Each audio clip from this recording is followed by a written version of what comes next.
Boa tarde a todos.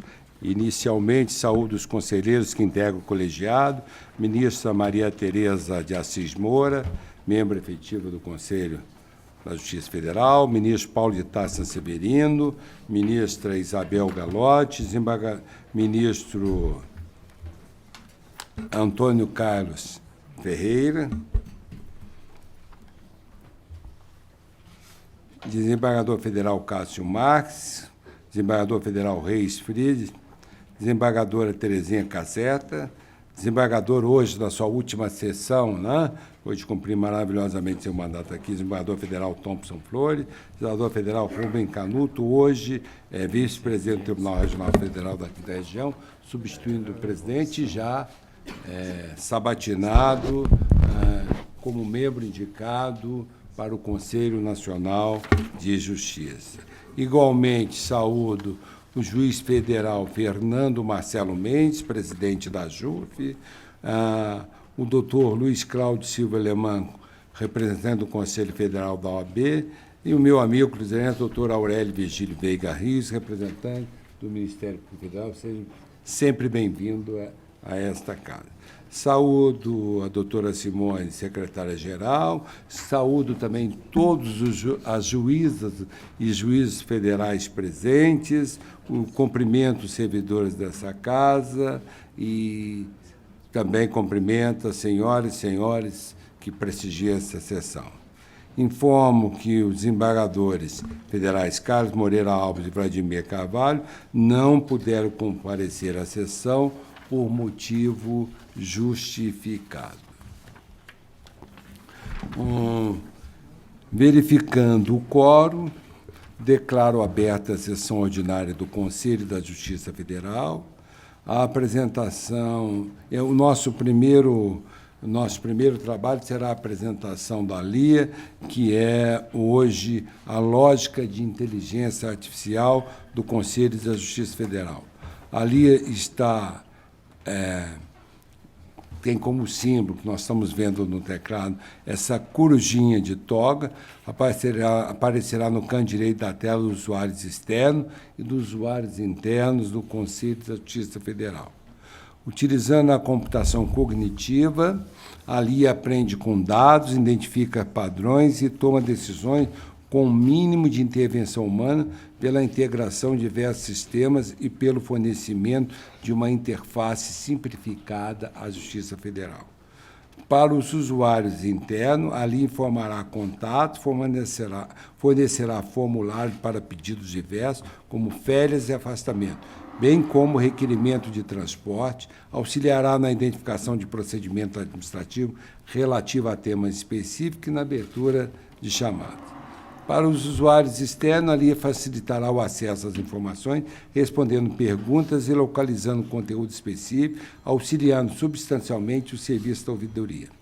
Trata-se, sem dúvida, de uma ferramenta de extrema utilidade que propiciará uma melhor integração do Conselho da Justiça Federal com todos os usuários externos no seu sítio eletrônico. Então, servidores, magistrados, advogados, jurisdicionados, todos serão beneficiados.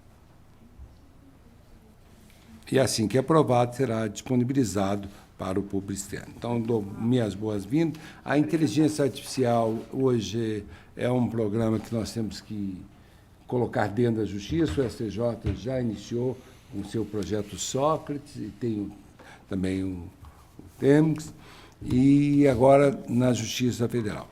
Aqui, eu conversava com a ministra Maria Tereza, vou conversar mais detalhadamente.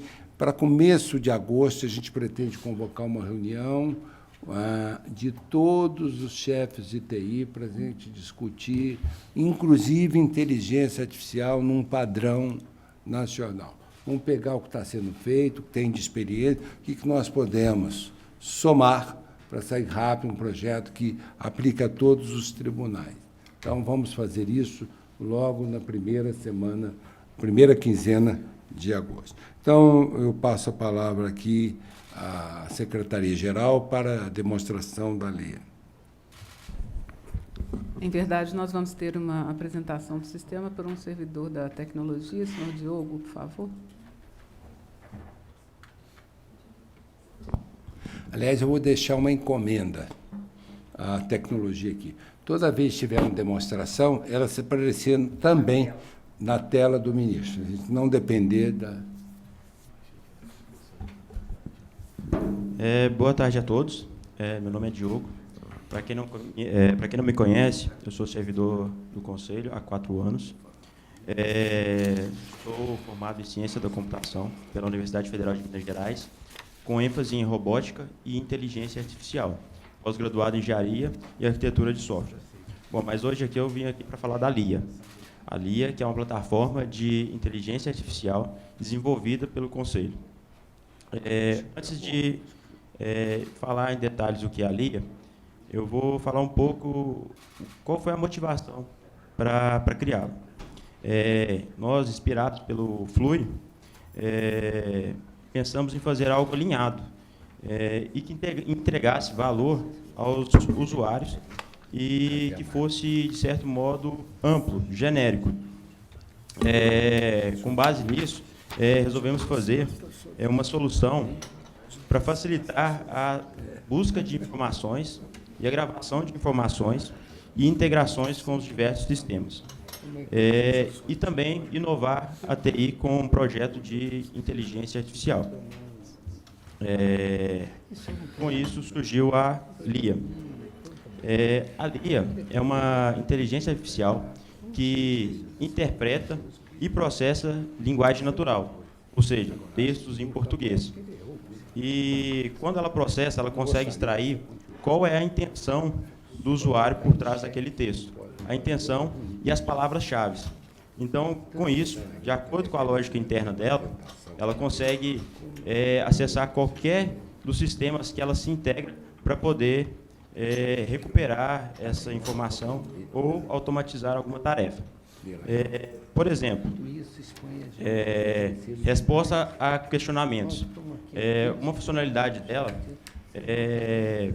que nós temos dúvidas na ouvidoria, no FAQ. E nós conseguimos colocar todas essas dúvidas, questionamentos dentro dela. E o usuário, por uma interface simples, consegue fazer perguntas e ela provém as respostas para as perguntas.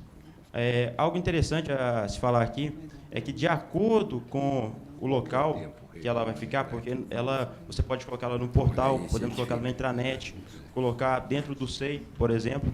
Então, de acordo com o local que ela está, ela pode ser customizada para ter funções específicas. Por exemplo, dentro do SEI, ela pode ser customizada para responder somente a questionamentos do SEI. No portal do CJF, pode ser customizada para responder apenas dúvidas da ouvidoria. E na intranet, podemos colocar para automatizar rotinas, dúvidas no dia a dia e várias outras possibilidades. Ali, por exemplo, está demonstrando ali já o acesso a ela,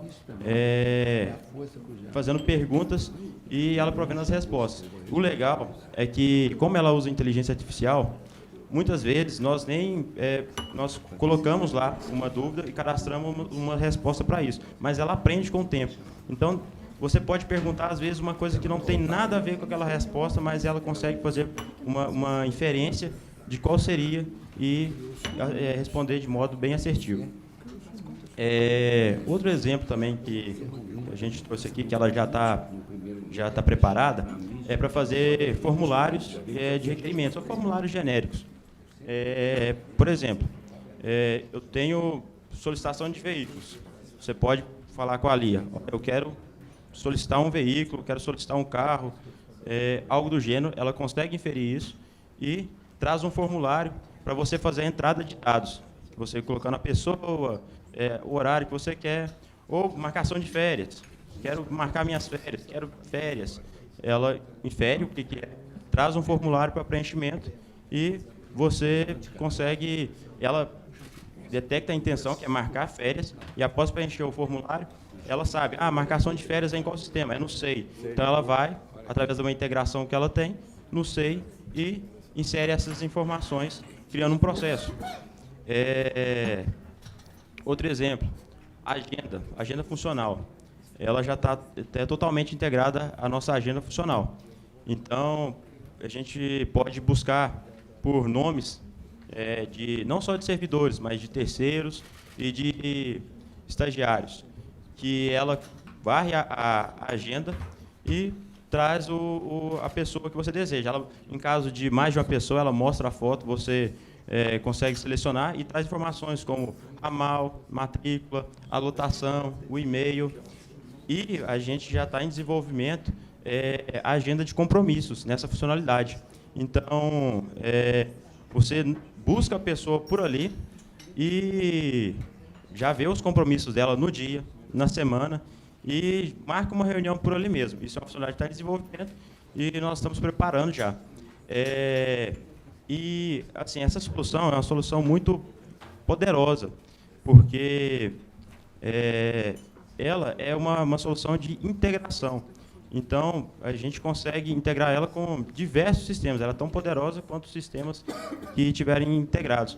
E a intenção é automatizar o trabalho, porque às vezes você tem que ir num sistema fazer uma coisa e no sistema fazer outra.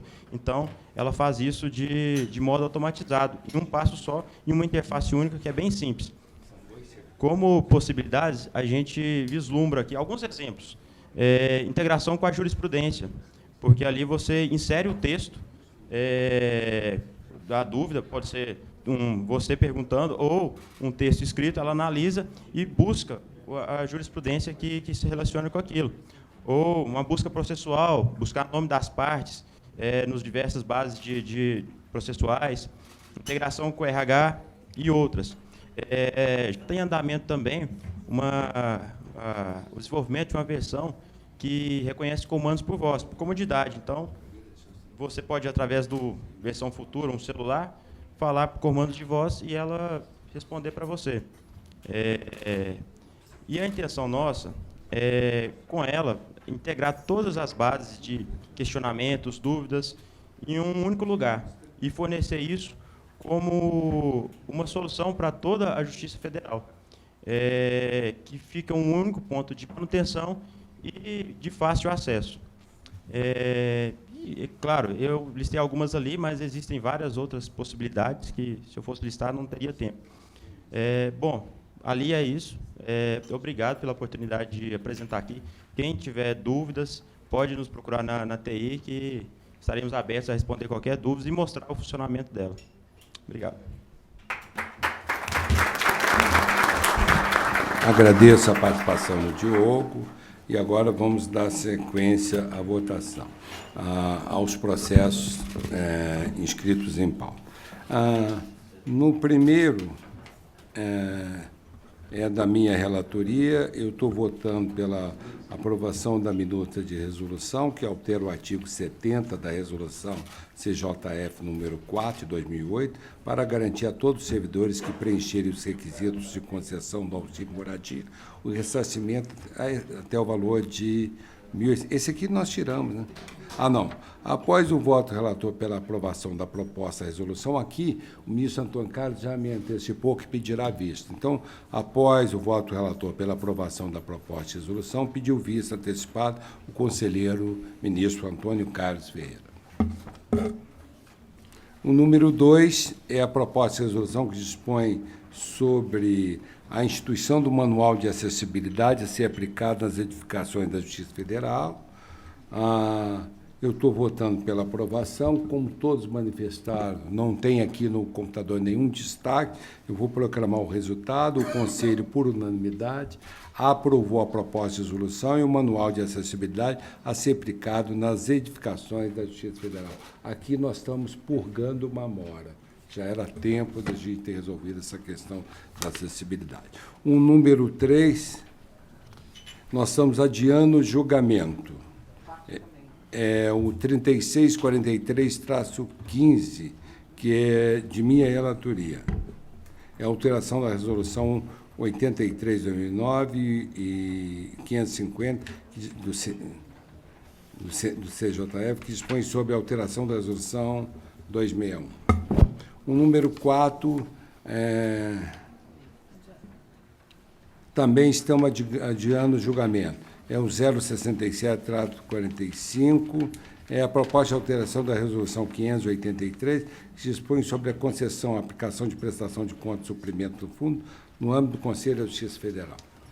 O número 5 é referendar as resoluções CJF 553, 554, 555, 556, todas de 2019, que trata da solicitação de abertura de créditos adicionais encaminhado pelos tribunais regionais federais, com vista a atender às despesas de escuteio e outras mais. Como todos aqui não houve destaque, eu estou proclamando o resultado. O Conselho, por unanimidade, decidiu referendar as resoluções nos termos do voto do relator. A número 6 é a proposta de alteração da Resolução 202, que dispõe sobre a implantação do Sistema de Processo Judicial Eletrônico, PJE, no Conselho de Justiça Federal. Aqui também não tendo destaque. Não é do Conselho Alemão, é número... Não é essa, não, né? Não. O Conselho, por unanimidade, aprovou a alteração da resolução nos termos do voto do relator. A número 7 é o 03576-11, é o relatório final da auditoria administrativa realizado no Tribunal Regional Federal da Terceira Região pela Secretaria de Auditoria Interna do Conselho da Justiça Federal, por determinação da Portaria 187. Eu estou também não tendo nenhuma destaque. O Conselho, por unanimidade, aprovou o relatório final da auditoria realizado no TRF da Terceira Região, nos termos do voto do relator. A número 8 é o 4225-36, que trata da proposta de alteração do dispositivo da Resolução CJF 502, que dispõe sobre a política e segurança institucional no âmbito do Conselho de Justiça Federal de 1º e 2º grau. Aqui também, não tendo havido destaque, o Conselho, por indicação do relator, decidiu retirar o processo. Não, esse nós estamos tirando de pauta. Não, esse não. Esse não. Esse Vossa Excelência concordou integralmente, eu acho que é um equívoco. Não, não era esse. Era o número 3 que estava sendo retirado. Esse não. Não. Esse está de acordo. Não, esse aqui não é o caso do delegado, do diretor? Não é. Aquele lá é o 15, ministro. Isso. Isso está de acordo. Não, esse está de acordo. Então o número 8 está de acordo. Tá?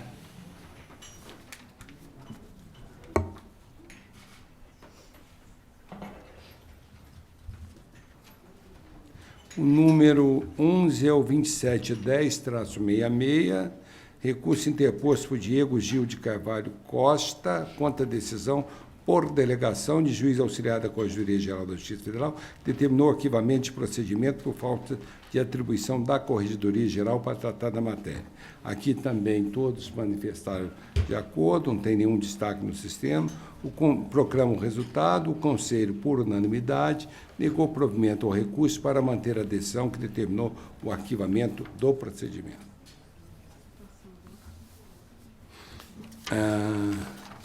Nós temos 2 processos de sustentação oral, são os 2. Quer chamar os demais que tem destaque?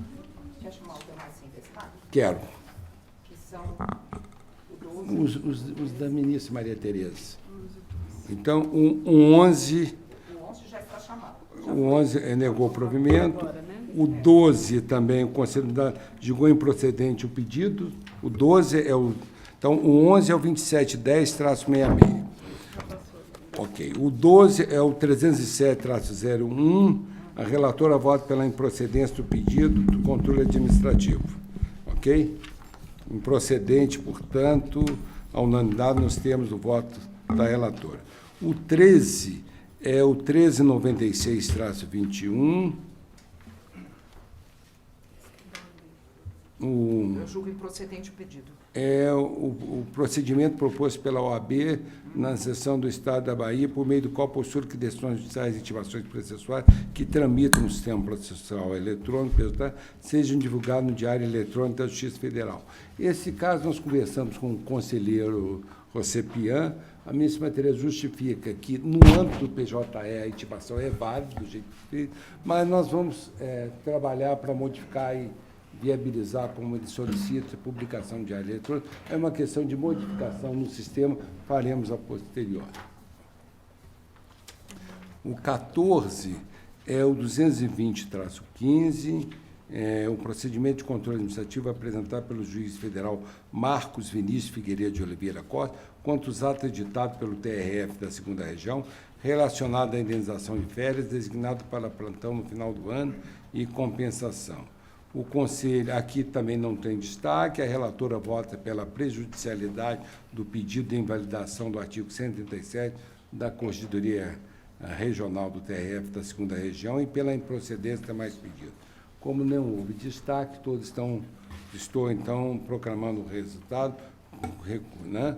O Conselho, por unanimidade, julgou prejudicado o pedido de invalidação do artigo 137 da consolidação das normas da Corregedoria Região da 2ª Região e pela improcedência dos demais pedidos. O número 15... É o que estou retirando de pauta? Está sendo retirado de pauta pedido relatora, e o número 16 é da ministra Isabel Galotti, também é o 769-56, todos estão de acordo. Vocês podiam repetir aquela explicação que fez para a gente? Certo. Que está muito boa. Cuida-se de um pedido de que seja feita a contagem ponderada de tempos de serviço em condições insalubres, que seria em razão do exercício de cargo de engenheiro perante na condição de seletista perante o Serviço Público do Estado de Goiás, antes da investidura como servidor federal estatutário. No caso, eu estou considerando que, como se trata de profissão de engenheiro civil, que isso já decorre da própria legislação que define esse tempo como um tempo que prejudica a saúde e a integridade física, presumidamente por força de decreto regulamentar, e, sendo assim, não é necessário que haja uma certidão do INSS quanto a essa periculosidade que é inerente ao exercício da função por conta do decreto. Mas isso só se aplica ao período em que o servidor exercia a função na condição de seletista, porque o tempo de serviço, no caso, ele deve observar a legislação vigente durante o período em que foi exercido. E a regra para o regime geral de previdência, que é aplicável ao servidor seletista, ela prevê a contagem ponderada de tempo de serviço para efeito de aposentadoria. No caso dos servidores estatutários federais, essa contagem ponderada depende da edição de lei complementar. Portanto, no período em que o interessado exerceu o cargo de engenheiro, mas submetido ao regime estatutário, não há amparo nem na jurisprudência do STJ, nem nos precedentes do Tribunal de Contas da União, para que haja essa contagem de tempo de serviço ponderado, que ficará a depender da lei complementar. Mas, no período em que ele exerceu a função de engenheiro como empregado seletista, submetido ao regime geral da Previdência, é admissível essa contagem. Em síntese, é isso. Como não tem destaque, então, me sinto autorizado a proclamar o resultado. O Conselho, por unanimidade, respondeu à consulta nos termos do voto da relatora. O 15, que é o 306463, já retiramos de pauta. Então, nós temos dois processos com sustentação oral e, neste processo, pelo regimento, é 15 minutos para cada parte. E aqui tem dois advogados inscritos pela mesma parte. Então, pelo regimento, tem que dividir o tempo. E as partes estabelecem como processará essa divisão de tempo.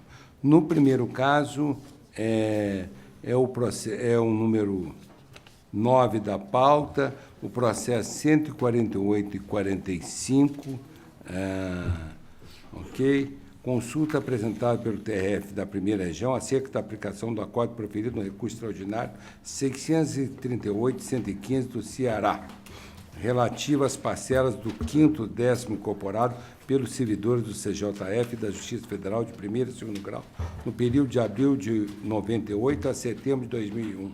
Medida provisória dos 2.225, MP de 45, considerando os embargos de declaração ao posse do Ministério Público Federal e por diversas entidades de classe. A relatora é a ministra Maria Tereza e nós temos sustentação oral, aqui inscrita.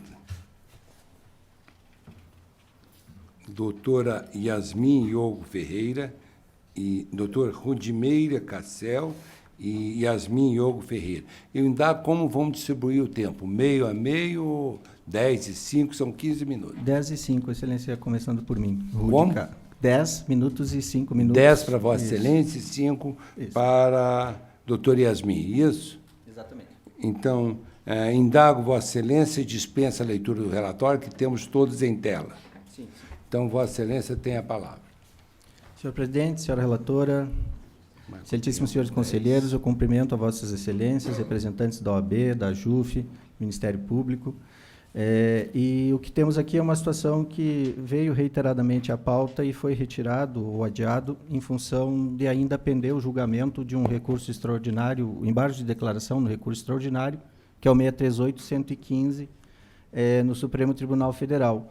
Foi aquela decisão que, entre 98 e 2001, excluiu a possibilidade de incorporação de quintos pelo exercício de função comissionada envolvendo a MP 2225, dígito 45 de 2001. Eu observo aqui que a causa que foi a justificativa dos adiamentos anteriores, ela se mantém, e os embargos opostos pela Procuradoria-Geral da República e a parte lá no recurso extraordinário, os dois têm pedidos de efeitos infringentes. Eu não sei se eu prossigo a sustentação quanto a este ponto ou me detenho primeiro, eminente relatora, neste ponto Eu apenas. seguiria, sugiro a Vossa Excelência, por lealdade, Prossigo. que prossiga, por lealdade processual. Se me permite, senhor presidente, eu até faço aqui, apresento uma questão de ordem logo no início do voto para justificar a retomada, porque já está parado há mais de 2 anos. O Supremo reiteradamente diz que julga, mas também não julgou, e seria o momento de retomarmos, então, o julgamento. Certo. Obrigado. Então, em relação a esse ponto, nós tivemos o julgamento dos recursos extraordinários sob a relatoria do ministro Gilmar, após uma sucessão de acórdãos dos TRFs e do Superior Tribunal de Justiça, que, no mérito, tinha um entendimento contrário, tanto no mérito judicial, quanto em relação ao Conselho da Justiça Federal, aqui em sessão de dezembro de 2014, que reconheceu a incorporação administrativa, como no âmbito dos tribunais superiores, também nos respectivos plenos administrativos, houve o reconhecimento do direito a esta incorporação, todos lá entre 2004 e 2005. Então, o primeiro ponto que eu destaco aqui é que nós estamos a tratar de uma parcela que está incorporada na remuneração dos servidores há aproximadamente 15 anos. Esse é o primeiro ponto. Ao considerarmos que esta parcela está incorporada há 15 anos, nós teríamos já, num primeiro obstáculo, a decadência do artigo 54 da Lei 9784, que é a Lei do Processo Administrativo, para promover a anulação administrativa, e é disso que se trata aqui, desta parcela. Então, se temos aqui a decadência do direito de anular pela administração pública, a cada 5 anos isso ocorre em relação a um ato administrativo anterior, aqui temos um ato administrativo que produziu efeitos por 15 anos. Este é o primeiro ponto, porque a decisão do Supremo, ainda que não considerássemos agora, 2019, ela é de 2015, quando então já tínhamos 10 anos desta incorporação. E sabemos o quanto delicado e o quanto representa isso mensalmente na remuneração dos servidores que exerceram as funções comissionadas e incorporaram conforme resolução que, à época, mantinha seus efeitos com presunção de legitimidade. Tanto é que, judicialmente, essas decisões todas foram confirmadas até o Superior Tribunal de Justiça, até a sessão, e só foram alteradas numa admissão de recurso extraordinário depois de mais de uma centena não admitidos no Supremo Tribunal Federal. Eu me recordo até que o ministro Sepúlveda Pertence foi quem fez a sustentação para que não houvesse admissão daquele recurso especial, já como advogado. Neste ponto, a sustentação coube a ele, e abordou muito bem o porquê que o Supremo não poderia apreciar aquele recurso extraordinário, que dirá com repercussão geral, mas o fez, por insistência, à época do relator, e teve esse julgamento considerando que a interpretação temporal da prorrogação da parcela de incorporação de quintos até 2001 não seria válida, né, especificamente entre 98 e 2001. Agora, veja, excelências, estamos diante de um recurso extraordinário com repercussão geral, contra o qual, seja pela Procuradoria-Geral da República, invocando inclusive a decadência, ou pela parte, há embargos de declaração pendentes de julgamento, que não podem ser julgados na lista virtual, tanto que nas últimas pautas, eminente relatora, o processo esteve na lista presencial, em função de haver destaques de outros ministros, o que aparentemente pode produzir divergência lá dentro, e há um indício de que isso possa ocorrer em função da gravidade que isso acarreta, em especial quanto à decadência e quanto à projeção dos efeitos de um recurso extraordinário com repercussão geral, que não tem esse efeito. Veja, nós não estamos diante de uma súmula vinculante, nem de uma ação direta de inconstitucionalidade. Nós estamos diante, o que se trata aqui é um recurso extraordinário com repercussão geral, cujos efeitos processuais são sobre processos sobrestados, processos judiciais. E estamos a tratar de efeitos extrajudiciais para atos produzidos há em torno de 15 anos. Então, a preocupação maior aqui é deixar esses dois pontos bem claros. Primeiro, a maioria dos servidores, não só os que incorporaram por decisão administrativa, há também os que incorporaram por decisão judicial transitada e julgados contra as quais não houve ação rescisória, e há várias no universo hoje dos servidores do Poder Judiciário da União com trânsito em julgado. Então, nós temos situações desse tipo, onde também a incorporação resulta desta decisão judicial transitada e julgado, sobre a qual não cabe rescisória, e que o Supremo disse recentemente que não pode ser rescindido, mesmo, não pode ser rescindido, invocando-se o RE 638-115. E temos, por outro lado, a produção de efeitos, ou supostos efeitos, de uma decisão judicial em recurso extraordinário, que extrapolam os efeitos do recurso extraordinário, porque o controle ali é concreto e incidental, não é abstrato e não é vinculante.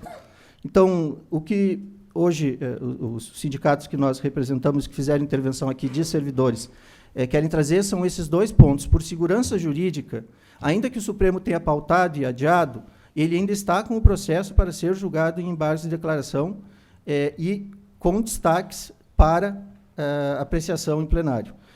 A produzir esse efeito de corte imediato, nós teremos uma antecipação em relação ao que foi causa de adiamento anterior, de não julgamento anterior. E mais, sobre parcelas incorporadas há 15 anos na remuneração de um número expressivo de servidores que exerceu função comissionada de chefia, direção ou assessoramento e que, portanto, incorporou conforme a previsão, seja normativa ou por resolução do Conselho, à época.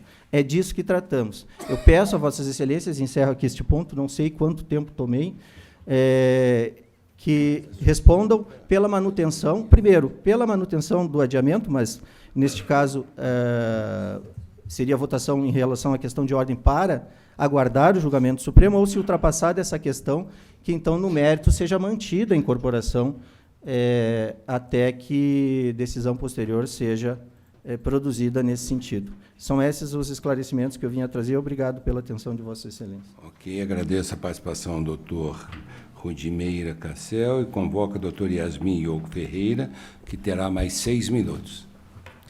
Agradeço, Excelência, excelentíssimo presidente, excelentíssima relatora, pessoa em nome das quais saúdo todos e todos os presentes nessa sessão. Complementando as palavras do colega que me antecedeu na tribuna, a FENAJUF vem aqui apenas para ressaltar e enaltecer a necessidade de se observar o primado da segurança jurídica e da confiança legítima dos servidores da Justiça Federal, tendo em vista que foi incorporado por estes e por estas os quintos como bem o colega salientou, há mais de 15 anos, e que ainda se encontra pendente de julgamento pelo Supremo, os EDs, no RE 638115, que está pautado para o dia 25/9, agora de 2019, para retorno de julgamento, com efeitos infringentes. E aqui a gente ressalta o fato de que, nesses EDs, nós apontamos a omissão justamente com relação ao fato da impossibilidade de a administração rever seus atos após transcorrido o prazo decadencial, pois isso o Supremo não trouxe em seu acórdão. Então, a gente trouxe que, quando o ministro Gilmar Mendes redigiu o acórdão, ele não trouxe algumas especificidades com relação à segurança jurídica, tanto com essa questão das concessões que foram feitas via decisões administrativas, quanto aquelas decisões que transitaram em julgado. Então, com relação aqui, que foi via decisão administrativa, nós trouxemos que não foi tratado disso no RE, a gente trouxe como ponto omisso, e esse ponto pode vir a ser decidido novamente pelo Supremo para vir a ser ressalvado, por isso o efeito infringente, e é por isso que a FENAJUF vem aqui e pede a suspensão do julgamento do processo mais uma vez, se não adiado, e, se não, agora, no mérito, que seja mantido a incorporação. Por quê? Pelo princípio da segurança jurídica, porque um dos fundamentos, e que aqui a gente retoma, é que já decorreram mais de 5 anos da incorporação desses valores para os servidores públicos, nos termos do artigo 54 da Lei 9.784, de 99, como bem salientou o colega que me antecedeu. Então, né, já transcorrido esse prazo, não poderia a administração pública rever, pois, veja bem, já está incorporado no patrimônio jurídico.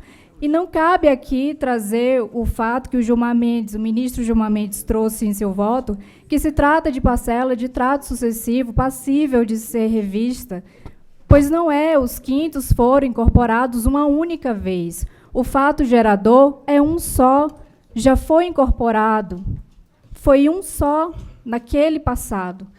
Então, excelências, aqui a gente traz que a segurança jurídica, como princípio fundante do direito, ela é abstraída da própria previsão dos direitos fundamentais disposta na Constituição Federal da República, que, em seu artigo 5º, inciso 36, diz que a lei não prejudicará o direito adquirido, o ato jurídico perfeito e a coisa julgada.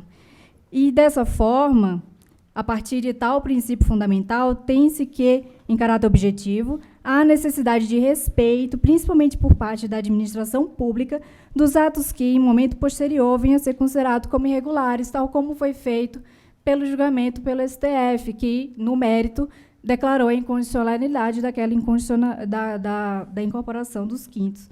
Então, sendo assim, tendo em vista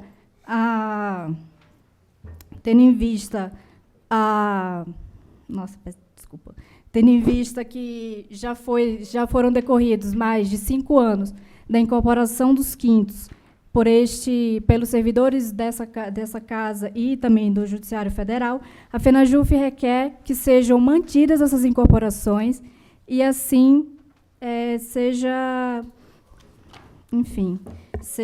mantida. Obrigada. Agradeço a participação da doutora Yasmin e devolvo a palavra à eminente relatora. Saúde os ilustres advogados pela sustentação oral. E aqui a questão me parece estritamente técnica. Primeiro, com relação à retomada desse julgamento, certo é que o Supremo julgou o mérito do recurso ordinário há 4 anos em repercussão geral e pendem embargos de declaração, já não mais o primeiro, inclusive, que não possuem efeito suspensivo e não foi dado efeito suspensivo nacional. Na hipótese, não ocorreu. Então, eu acho que já é chegada a hora de, pelo menos, darmos uma resposta, porque o feito está parado há anos. E, como também o Supremo ficou de julgar várias vezes os outros embargos de declaração e ainda não o fez, é a razão pela qual entendo que deva ser retomado o julgamento. Eu vou fazer aqui uma observação, que é a seguinte: independentemente do que eu penso sobre o assunto, porque eu fui a relatora do recurso especial que no STJ resultou no RE, que modificou a decisão do STJ. Mas, de qualquer forma, devemos, a meu ver, cumprir aquilo que o Supremo determinou. E o Supremo entendeu, no caso, que o artigo 3º da medida provisória de 2001 apenas transformou em vantagem pessoal nominalmente identificada, a VPNI, a incorporação das parcelas a que se referem os artigos 3º e 10 da Lei 8.911 e o artigo 3º da Lei 9.624. Em consequência, concluiu-se que o princípio da legalidade teria sido violado, uma vez que não há no ordenamento jurídico norma que permita essa ressurreição dos quintos décimos levada a efeito pela decisão recorrida. Em sequência, quando do julgamento dos embargos de declaração, esclareceu-se que, em qualquer hipótese, deve ser cessado o pagamento dos quintos pelo exercício da função comissionada no período de 8/4 de 98 a 4/9 de 2001, seja decorrente de decisão administrativa ou judicial transitada em julgado, sem que isso caracterize a afronta à coisa julgada e sem que seja necessário o ajuizamento de ação rescisória. Quanto às decisões judiciais, destacou-se que o cumprimento das decisões deveriam ser cessados, independentemente de propositura de ação rescisória. Isso porque o referido pagamento tratar-se-ia de efeitos futuros de decisão judicial proferida em caso concreto sobre relações jurídicas de trato continuado, os quais seriam imediatamente paralisados pela eficácia executiva da declaração de inconstitucionalidade proferida nos autos do recurso extraordinário, levando-se em consideração a tese firmada pelo Supremo no julgamento do RE 730-462, de relator ministro Teori Zavascki. Então, a meu ver, tratando-se, como se considerou, de prestação continuada, o Supremo dizendo que serve para processos administrativos e judiciais, eu não vejo outra saída a não ser determinar o cumprimento do que foi decidido pelo STF, fazendo aqui a menção de que o Supremo já havia assegurado a irrepetibilidade dos valores recebidos pagos até a data do julgamento. Quanto aos valores recebidos até a implementação do termo fixado neste voto, eles, obviamente, foram pagos de boa-fé, não precisam ser restituídos, o que é corroborado pela jurisprudência do Supremo. E eu considero que os efeitos dessa decisão administrativa devem ser prospectivos, devendo a rubrica ser excluída dos contra-cheques a partir da folha de pagamento que eu aqui, pensando em como as pessoas poderão se arrumar e a administração também, em 4 meses, então no pagamento do 4º mês posterior à conclusão desse julgamento, para que as unidades que cuidam das folhas de pagamento, que elas necessitam um tempo hábil para cumprimento do acordo, e sinalizo que esse tempo concedido às unidades administrativas pode ser usado pelos servidores que recebiam os referidos quintos para se adaptarem a uma nova realidade financeira, levando-se em consideração o tempo em que a rubrica estava sendo paga. E, por fim, friso que o Supremo poderá vir a julgar a segunda leva de embargos antes de escoamento do termo final fixado, já que estão incluídos na pauta para setembro. E, caso seja favorável, o Conselho da Justiça Federal poderá editar ato de modo a implementar o que ficou decidido. Então, eu voto por responder à consulta no sentido de que o RE 638-115 deve ser aplicado de forma generalizada pelos 5 tribunais regionais e pelo Conselho da Justiça Federal para fazer cessar a ultratividade das incorporações em qualquer hipótese, seja decorrente de decisões administrativas ou de decisões judiciais, como decidiu o Supremo, a partir da folha de pagamento do 4º mês posterior à conclusão desse julgamento, e julgo prejudicado o recurso apresentado pela União. É como eu voto. Alguma divergência? Estão tendo, proclamo o resultado. O Conselho, por unanimidade, respondeu à consulta nos termos do voto da relatora, e sustentou oralmente o advogado das entidades sindicais, doutor Rudimeira Cassel, e a doutora Yasmin Iogo Ferreira. Ok.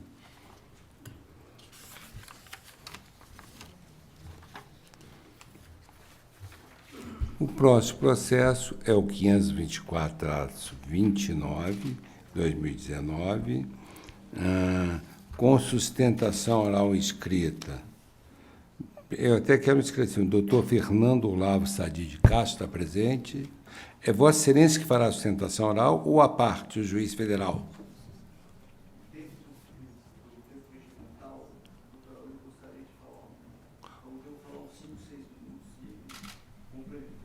Não, eu digo para eu poder controlar o tempo. O tempo de Vossa Excelência será quanto? 6 minutos para Vossa Excelência e 8, 9 para o juiz, exato? Tá, assim dividido. Será assim, então. Então, eu convoco Vossa Excelência já para ocupar a tribuna, chamo a julgamento o processo 524-29 da Corregedoria Geral, Senhor presidente, CGE, recurso disciplinar de magistrado. se me permite só uma questão. Nós estamos em grau de recurso. Seria a parte para poder se manifestar ou só o advogado? Desculpa, Eu não vou me opor caso o conselho entenda dessa forma, mas como se trata de recurso, a parte também poderá ela mesma sustentar?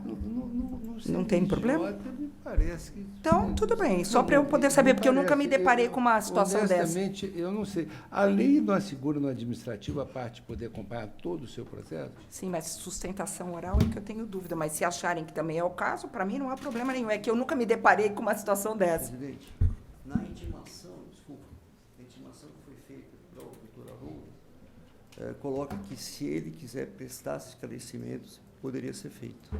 Consta expressamente na...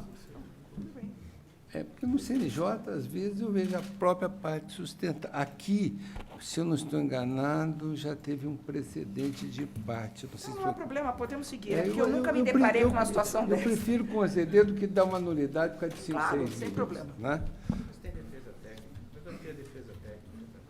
E vai ter também a defesa técnica, não é problema.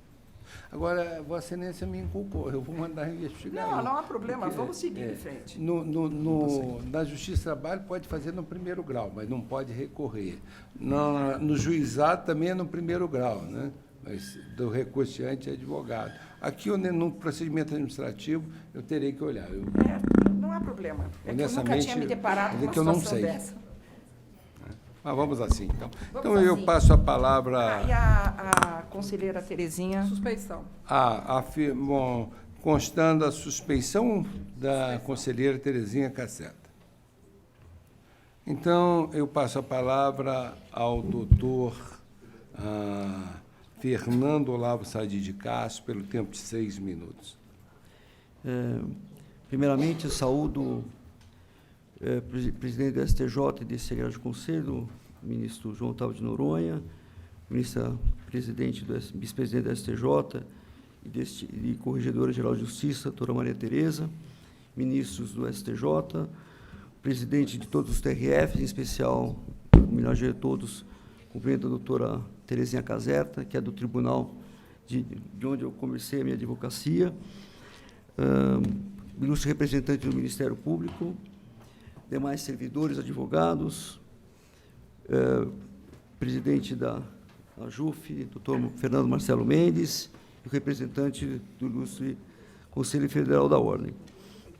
Vou ser o mais rápido e conciso e objetivo nessa sustentação. Agradecendo desde já a oportunidade, que é a primeira vez que eu advogo nesta casa. O recorrente, doutor Haroldo, ele é juiz federal de carreira há 27 anos, foi promotor de justiça por 3 anos, é mestre em Direito pela PUC. Ele foi penalizado pelo órgão especial do Egrégio Tribunal Regional da Terceira Região, Regional Federal da Terceira Região, com aposentadoria compulsória. Através da portaria COR 907/2011, foi instaurada a correição extraordinária no Juizado Especial de Avaré. Ao término dessa correição, foram identificadas diversas irregularidades e ilegalidades. Após a inquirição do recorrente, perante a Egrégia Corregedoria daquele tribunal, foi apresentada defesa por escrito.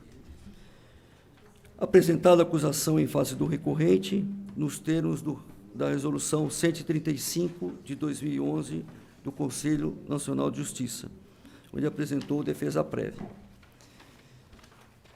Em 28 de 11 de 2015, o órgão especial daquele tribunal, por maioria de votos, deliberou a instauração de processo administrativo disciplinar, tendo sido determinado seu afastamento cautelar.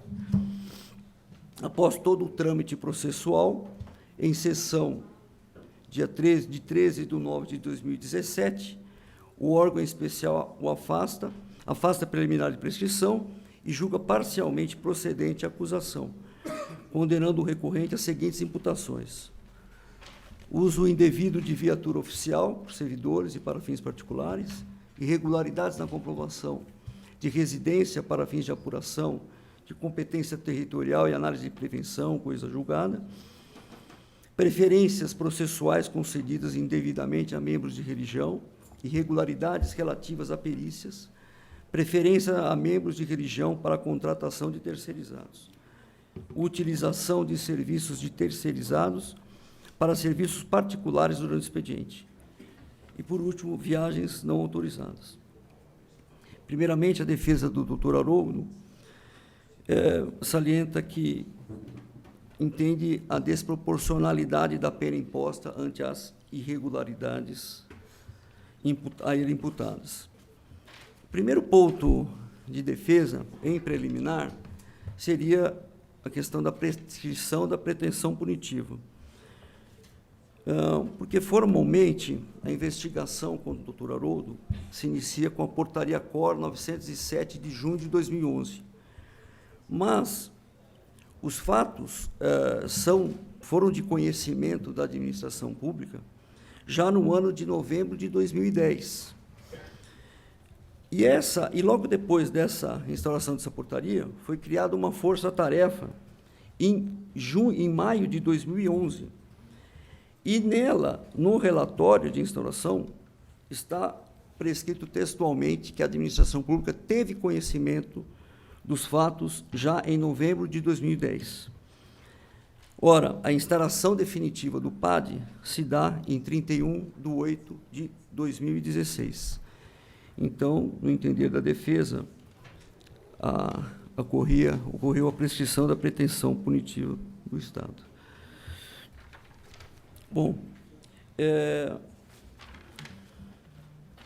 um outro ponto que também leva, no entender da defesa, o reconhecimento da prescrição, é que o Ministério Público aponta diversos supostos crimes cometidos pelo recorrente.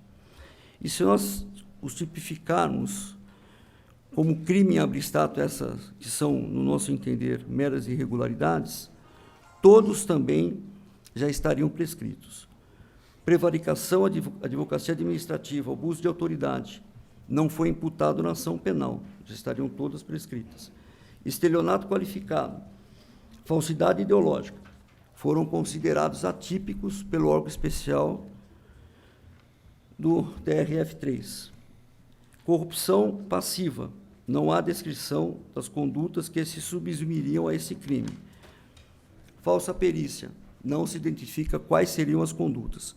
Quadrilha, na época dos fatos, eram necessários ao menos 4 participantes. Por mais essa razão, pugna o recorrente pelo reconhecimento da prescrição da pretensão punitiva. Um outro ponto, Excelências, que a defesa traz para a tribuna e análise de Vossas Excelências, é que se parte para a punição. Toma, Vossa Excelência, que o tempo está esgotado, peço que conclua. Eu posso diminuir o tempo dele nisso? Então, não tem problema. deixa 5 minutos, então, porque eu já estou tem caminhando para o final. Os 15 para... Tá bom. O TRF leva em consideração apenas a pena mais gravosa, que seria a aposentadoria compulsória. A DIN 4638 do Supremo Tribunal Federal diz que seria indispensável a votação específica de cada pena aplicável a magistrados, até que se alcance a maioria absoluta. Ora, se partiu já para essa pena máxima, não se faz uma votação individualizada de cada imputação. Como última preliminar, o desembargador que oferece a acusação, através de 47 laudas, julga o recorrente e participa da votação para apená-lo com aposentadoria compulsória. No mérito, já caminhando para o final, eu vou discorrer rapidamente sobre cada imputação. Uso indevido de viatura. Não houve autorização do recorrente. Os depoimentos comprovam isso. Comprovação de residência, competência territorial, prevenção, coisa julgada. Favorecimento a membros de igreja. Não houve irregularidades, como se comprova nos processos indicados. Os depoimentos atestam isso. Terceiro, preferências processuais concedidas a membros de religião. O nome de Reis, serventuário do Juizado Especial de Avaré, é recorrente e não se comprova a participação do recorrente. O recorrente não é responsável por ato de terceiros. Seria imputá-lo responsabilidade objetiva. Irregularidade na perícia. Não há relato de induzimento ou coação à elaboração de falsas perícias. Direcionamento de perícias. Ora, a distribuição é eletrônica e o recorrente não tem influência sobre isso. As provas testemunhais inocentam o recorrente. Utilização de serviços de funcionários de terceiros para serviços particulares. O recorrente alega desconhecer esses fatos e não pode ser responsabilizado por ato de terceiros. Finalmente, viagens não autorizadas. Restou comprovado que das 50 e poucas viagens relatadas como não autorizadas, apenas 3 poderiam ser objeto de censura. Todas as outras seriam férias, finais de semana, etc. Inclusive, teve um voto vencido do desembargador Batista Pereira, que, nesse caso, seria apenas aplicável a pena de censura ou advertência. Finalmente, preferência a membros de religião para a contratação de terceirizados. Os depoimentos comprovam que o recorrente não tinha conhecimento dos fatos. É isso, Excelência. Muito obrigado.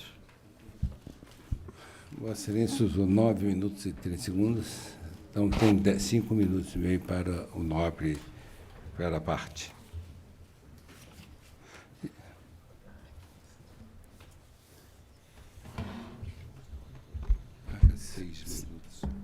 Senhores conselheiros, boa tarde. Eu tomo a liberdade de vir aqui falar com os ilustres colegas sobre a indignação que eu passei, que estou passando até agora. Eu sou juiz de carreira, eu ingressei na Justiça Federal em 1992, sou do 2º concurso, passei praticamente por todas as fases da Justiça Federal, e em 2005 eu fui trabalhar no Juizado Especial de Avaré, que já estava instalado desde 2004, por ser uma proposta nova, Juizado Especial Federal, estava tudo começando. Fiquei em Avaré até 2010, quando fui fazer o curso de mestrado na PUC, para continuar os estudos e vida para frente. Durante os 5 anos que estive em Avaré, eu não tive uma única representação, nem do Ministério Público, nem da Procuradoria, nem dos advogados. Durante esses 5 anos, além disso, eu acumulava a função de presidente da 4ª Turma Recursal de São Paulo, no momento em que essa função não era remunerada. Eu fui presidente do juizado de 2005 a 2010, acumulando a presidência da 4ª Turma, cumpri todas as metas do CNJ, todas, 2008 e 2009, tanto na Turma Recursal, quanto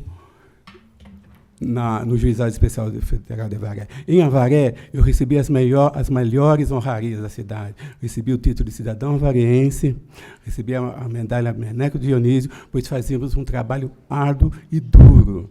Era uma região totalmente rural. É uma região rural, onde o posto do INSS reiteradamente negava os benefícios. O povo ia e, se tivesse direito, conseguia o benefício pleiteado em um tempo célere e rápido. Em 3 meses. Havia muito trabalho, tínhamos 650 mil habitantes sob nossa jurisdição, 34 municípios englobava naquela época a cidade de Avaré. Participei do 4º FONAGEF, apresentei trabalho em Fortaleza, pela JUF. Participei do 4º Prêmio Inovare, com menção honrosa, com menção aprovada. Enfim, fazíamos um trabalho brilhante na cidade. Até que, quando eu saí, o fórum estava, podemos dizer, redondo. Trabalhávamos muito. Apesar de eu ter um monte de problema pessoal meu, com problema de esposa, com problema familiar, eu nunca deixei isso influenciar na jurisdição. Nós inventamos, criamos as práticas que hoje são comumente aceitas. Perícia antes da citação, audiência, a gente relatava sentença na audiência, efeito devolutivo apenas. Enfim, fizemos a implementação inicial do Juizado Especial Federal de Avaré. Damos orientações para as perícias de uma maneira genérica, porque os peritos médicos do interior nenhum estavam acostumados à perícia. Todo o problema começou a surgir depois que eu saí de lá. Porque a pergunta, um fato relevante que cumpre. Eu passei por 2 correições ordinárias, do doutor André Navarrete e da própria doutora Suzana. Eu pergunto para Vossas Excelências, se tinha tantas irregularidades, por que não foi apurado nada nessas correições? Tudo foi produzido posteriormente, com a minha saída de lá, com o cargo, com a briga de diretor de secretaria. Agora, fui a aposentadoria compulsória para um magistrado de 27 anos, fui membro do Ministério Público. Por quê? Que crime que eu cometi? Que prejuízo eu causei para a jurisdição? Nenhum, apenas justiça para aquele povo. Me aponte um benefício dado por mim em audiência fraudulenta. Não existe.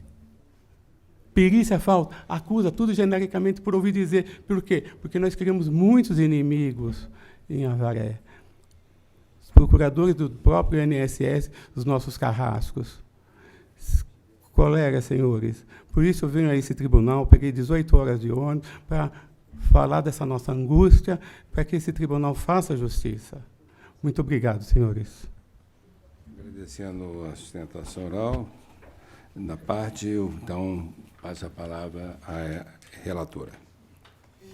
Presidente, como eu já disponibilizei o voto a todos com bastante tempo, eu vou tomar a liberdade apenas de fazer um resumo. O voto é extremamente longo e, em seguida, posso fazer a entrega ao ilustre advogado de uma cópia do voto, ainda, né, sem revisão definitiva, mas com uma cópia já do voto. Há algumas preliminares e matéria de mérito.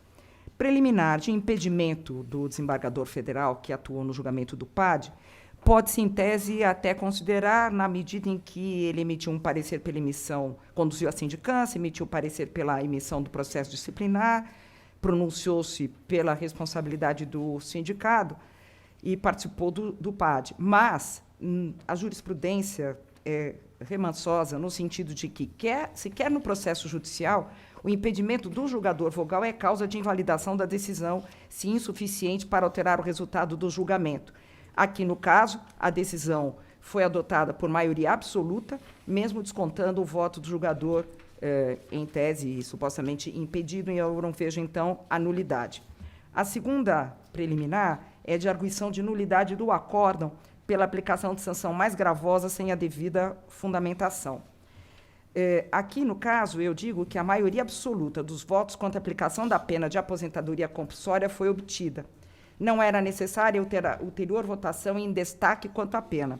Quanto à fundamentação em si, subsumiram-se os fatos à sanção de aposentadoria compulsória, por entender-se que a conduta se enquadra nas hipóteses do artigo 56 da LOMAN, correspondente ao artigo 7º da Resolução 135 de 2011 do CNJ.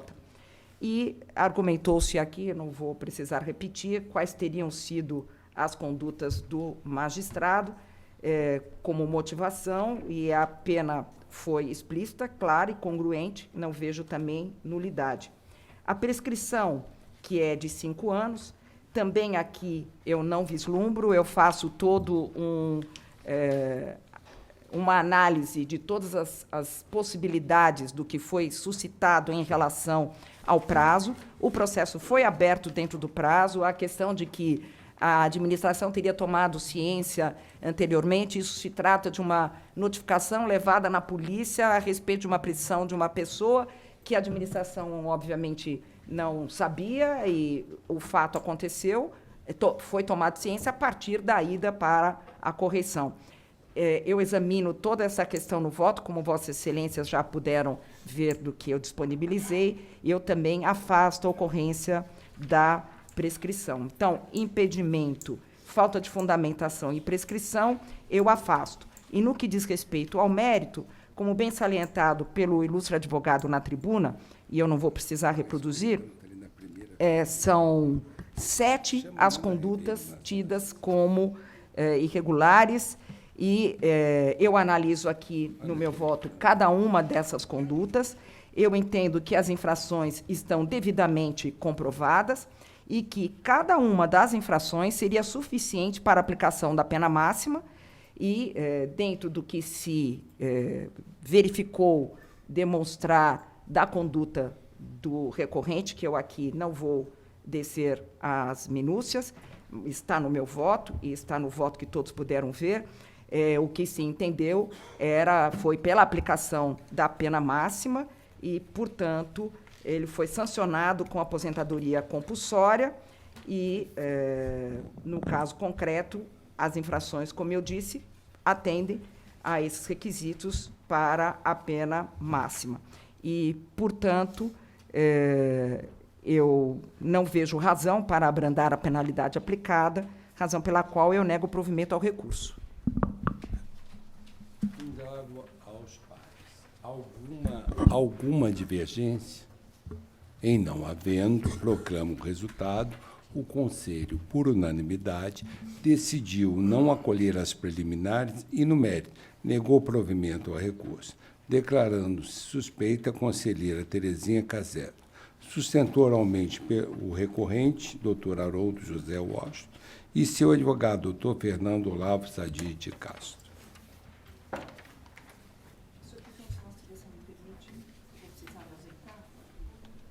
Eu vou precisar me ausentar para o outro compromisso. Se vocês puderem esperar 5 minutos, nós vamos saudar Então, porque eles já mandaram mensagem então, de que estão à minha espera. Eu a representarei aqui. Né? Tá certo, muitíssimo obrigada. Obrigada. Obrigado, ministra Maria Tereza. Senhores ministros, senhores conselheiros, doutor Aurélio do Ministério Público, senhor doutor Alemã pela advocacia, doutor Fernando pela JUF. Hoje é a última sessão do conselheiro Thompson Flores, que representa o Tribunal Regional Federal da 4ª Região. Então, hoje marcamos essa sessão com a despedida de um querido integrante desse conselho, o conselheiro Thompson Flores, que termina a sua missão junto a esse órgão, deixando sua marca de grande julgador e amável colega. Nesse último biênio, Sua Excelência se destacou no ambiente colegiado, tanto pela qualidade de seus votos, quanto pela maneira cortês como se relacionou com cada integrante dessa casa. Sinais claros de um vocacionado julgador, talhado para os desafios de sua nobre carreira. Após uma rápida incursão na magistratura estadual, logrou aprovação no concurso de procurador da República ainda jovem, aos 26 anos de idade, carreira à qual se dedicou até a sua nomeação ao cargo de juiz do Tribunal Regional Federal pelo 5º Constitucional em 2001, pelo então presidente Fernando Henrique Cardoso. Curador de invejável acervo bibliográfico, com mais de 30 mil títulos, e descendente de uma das mais ilustres famílias do Brasil, que forneceu ao nosso país juristas do mais alto relevo, a todos encantam com sua cultura, representando com primazia e honradez as virtudes que herdou do seu berço. Com os pés na tradição e olhar no futuro, o conselheiro Thompson Flores destaca-se por sua capacidade de gestão dinâmica e visionária, tendo criado e instituído o Museu TRF4, eminentemente digital, com a utilização de tecnologia não apenas para mostrar inovações da área do processo eletrônico, como também as decisões judiciais que fizeram história ao longo de 3 décadas da existência do TRF4. Entusiasta das novas tecnologias de informação, dedicou-se na presidência do Tribunal Regional Federal da 4ª Região à utilização de modernos instrumentos para a devolução de uma justiça célere e efetiva, tendo exercido uma administração eficiente e sustentável. Caro colega Thompson Flores, a partida de Vossa Excelência somente não nos entristece pela certeza que temos que enfrentará com brilhantismo os novos desafios que lhe apresentarão. Prossiga, caro colega, em sua missão de tornar o Brasil o desejado país do futuro. Aceite, pois, o meu fraternal abraço, e aqui falo em nome dos conselheiros. Okay? Mas antes de passar a lembrança da própria corregedoria, do próprio conselho, eu vou passar a chamar o conselheiro Fernando Pimentel, que ele tem também uma lembrança em nome da Associação dos Juízes Federais para lhe passar. Concedo-lhe a palavra. Obrigado, senhor presidente. Também agradeço aqui, e em nome da Associação dos Juízes Federais, eu queria entregar aqui ao presidente Thompson Flores uma placa de reconhecimento pelo tempo, né, que Vossa Excelência atuou no Conselho, sempre de maneira muito elegante, atendeu a JUF, nem sempre concordamos, isso faz parte do processo democrático, do diálogo, mas sempre esteve muito à disposição e sempre ajudou muito o trabalho associativo, exatamente por permitir esse diálogo que para nós é essencial para que a gente forme aqui, eu pela JUF trazendo a vontade dos nossos associados e aqui no Conselho fazendo representar a vontade dos associados, exatamente para que a gente possa construir uma pauta positiva, uma agenda positiva, porque, ao fim e ao cabo, todos nós queremos o fortalecimento e engrandecimento da Justiça Federal. E o presidente Thompson Flores sempre contribuiu nessa linha, e, por isso, eu queria aqui entregar, em nome dos associados... Deixa eu pegar aqui. Deixa eu abrir a placa. Essa placa de... Vossa Excelência fica autorizado a ler os dizeres da placa.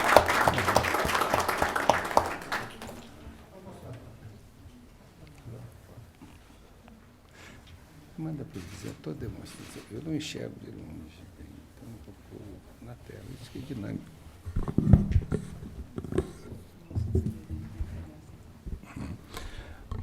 Você quer ler os dizeres da placa? Eu sou curioso.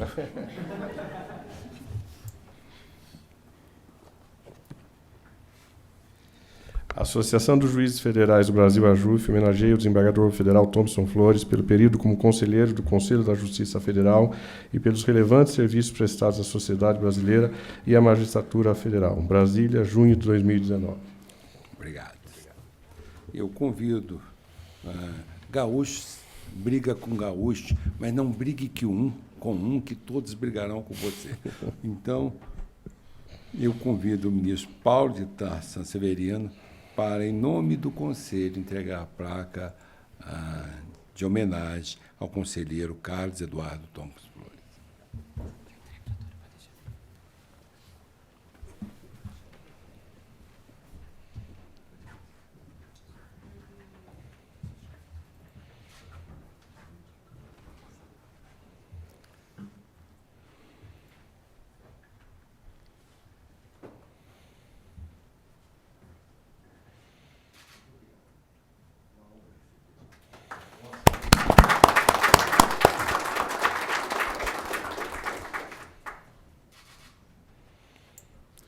Eu também quero aproveitar para... Eu esqueci, por um lápis, eu não submeti à aprovação a ata da última sessão, da sessão anterior. Se todos de acordo, então declaro aprovada.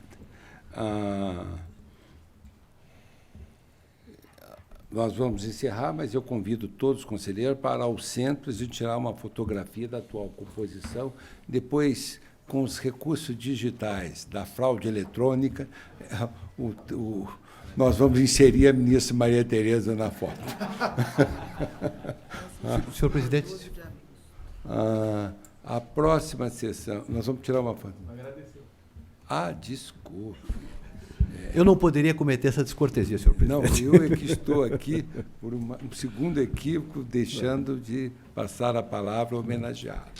Senhor presidente, Vossa Excelência tem a palavra. Na pessoa de Vossa Excelência, cumprimento todos os conselheiros, o digno representante da Ordem dos Advogados, aqui tão bem representado, o ilustre representante da Magistratura Federal, nosso estimado presidente da JUF, e last but not least, o nosso estimado amigo, de quem eu tive o privilégio de ser colega, doutor Aurélio Rios, durante 11 anos e meio no Ministério Público Federal. Eu assumi a presidência do tribunal numa circunstância pessoal muito particular, pois exatamente 40 anos antes, o meu saudoso avô, modelo de juiz, ministro Carlos Thompson Flores, nome que pronuncio com muito respeito e saudade, assumia a presidência do Supremo Tribunal Federal. Era um homem de refinada educação intelectual e refinada educação no trato, como se exige de quem exerce aquela alta função.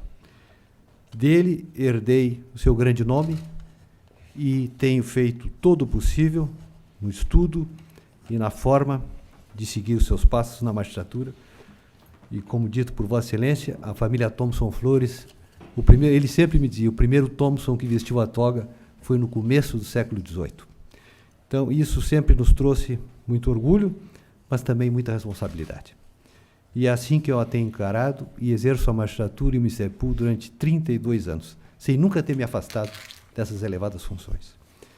Assim, nesses 2 anos que aqui tive o privilégio de conviver com Vossas Excelências, e justamente aqui é que se examinam as grandes questões administrativas da Justiça Federal, eu quero agradecer a cordialidade com que sempre fui tratado pela nossa estimada ministra Laurita, nossa ex-colega do Ministério Público, e prosseguiu nas mãos de Vossa Excelência o ministro Noronha, de modo que eu quero deixar, então, o meu agradecimento.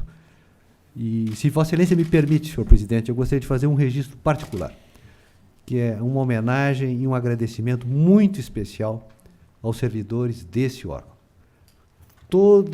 Nós todos sabemos a logística necessária para realizar uma sessão dessas. Aqui tudo que é necessário, a disponibilização dos votos com bastante antecedência, e nesses 2 anos, eu aquilatei ainda mais, não só a qualidade dos servidores deste Conselho, mas de toda a Justiça Federal de forma geral. Eu, inclusive, aqui sou acompanhado há 2 anos pela doutora Magda Cidade, minha assessora, que me acompanha há quase 30 anos, eu posso dizer que é uma pessoa da família, e pela doutora Silvânia. Feito esse registro, eu gostaria de, então, externar meus agradecimentos e deixar o meu agradecimento por esta boa convivência. Muito obrigado.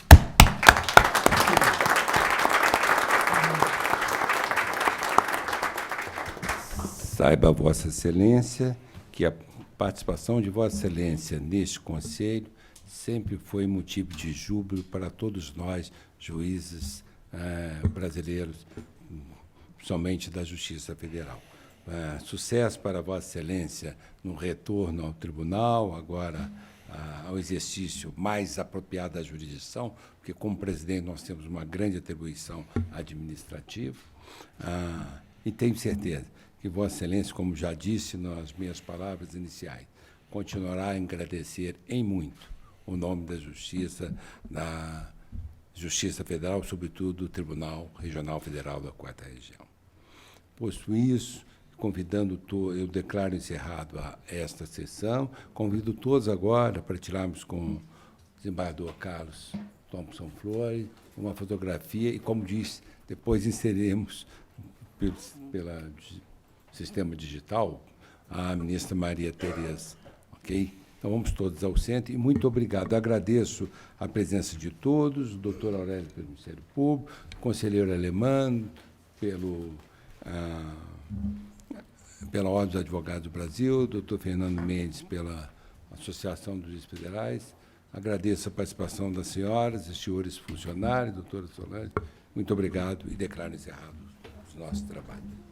A próxima sessão, nós vamos ter que convocar uma sessão para o dia 12 de agosto, relativa à aprovação do orçamento, ok? Para discussão do orçamento. Então, por favor, todos ao centro agora.